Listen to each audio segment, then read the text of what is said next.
আসসালামু আলাইকুম জগৎবাসী, কেমন আছেন আপনারা? মুই বরিশাল্লা মনো আইয়া পড়ছি আম্মে গলিগা নতুন একটা ভিডিও লইয়া। কয়দিন ধরে মোর কয়েক এক্সের মিষ্টি খেতে মন চায়। হ্যার ফিনে মুই ভাবলাম কি করা যায়। এরপর মন ভাইবা বাইর করলাম প্যারা মিষ্টি বানামু। বিয়া হইরা বাচ্চা কাচ্চা পাইলাম, মোর জীবনটা প্যারা প্যারা হইয়া গেছে বুঝছেন। এর ফিনে মনে হয়েছে যে প্যারা মিষ্টি হইল সবচেয়ে উপযুক্ত রেসিপি মোর লিগা। আর ইয়া বানাইতে খুবই সহজ। এর জন্য মুই নিয়ে নিলাম 4 টেবিল চামচ চিনি। এর মধ্যে দিয়ে দিলাম পানি 1 কাপ।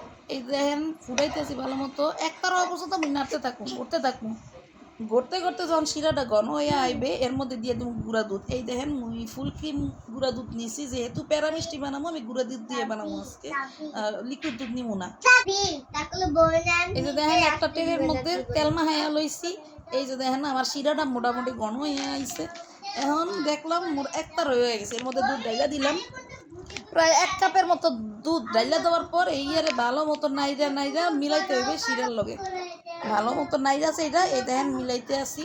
এখন মোর কোনো কাজ নাই, শুধু নাড়মু আর নাড়মু। নাড়তে নাড়তে গোটাগুটি করতে করতে এই দেখেন একটু ব্রাউন কালার হইয়া গেছে। যেহেতু প্যারা মিষ্টি এটা কিন্তু একটু ব্রাউন কালার হবে। অনেকে সাদা রাখে, কিন্তু মোর কাছে মনে হয়েছে যে একটু ব্রাউন থাকলেই করতে করতে এক পর্যায়ে দেখবেন আপনারা যে এটা পাত্র তলা দিয়ে ভালো মতো উইটা আইবে। এই দেখেন সব কিন্তু একত্রে পুরা পাত্র কিন্তু পরিষ্কার হইয়া উইডা আইছে। এরপরে আর একটু গোড়াগড়ি কইরা মুই ওই পাত্রের মধ্যে ডাইলা দিছি একটু ঠান্ডা হওয়ার জন্য। এই দেখেন ঠান্ডা হয়ে গেছে মোটামুটি, বেশি ঠান্ডা করা যাইবে না, তাইলে কিন্তু কোনো শেপ দিতে পারবেন না আপনারা। এরপর দেখেন মুই প্যারা মিষ্টি যেমন হয়, যেহেতু প্রথমে আমি ভাবছিলাম কি যে মুই একটু প্যারা বরফি আকারে কাটু, কিন্তু পরে ভাবলাম যে না, যেহেতু প্যারা মিষ্টি দোকানে যেমন কইরা থাকে মুই এমনিই করছি।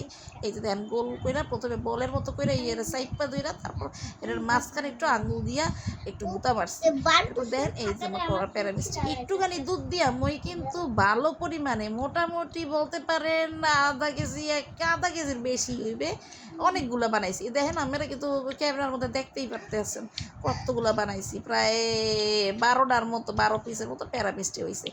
জাগো মনে করেন মোল্লাহান প্যারা আছে জীবনে, তারা এই প্যারা মিষ্টি খাইতে পারেন। বিশ্বাস করেন এই প্যারা মিষ্টি মুখে দেওয়ার পর মন না একেবারে গইলা যায়। এ কিন্তু একটু বেশি শক্ত হয় না, এগুলো খাওয়ার পরে ভালোই লাগে খেতে, নরম নরম। যাই হোক, মোরে সাবস্ক্রাইব কইরেন, পাশে থাকেন, সাপোর্ট কইরেন মোরে।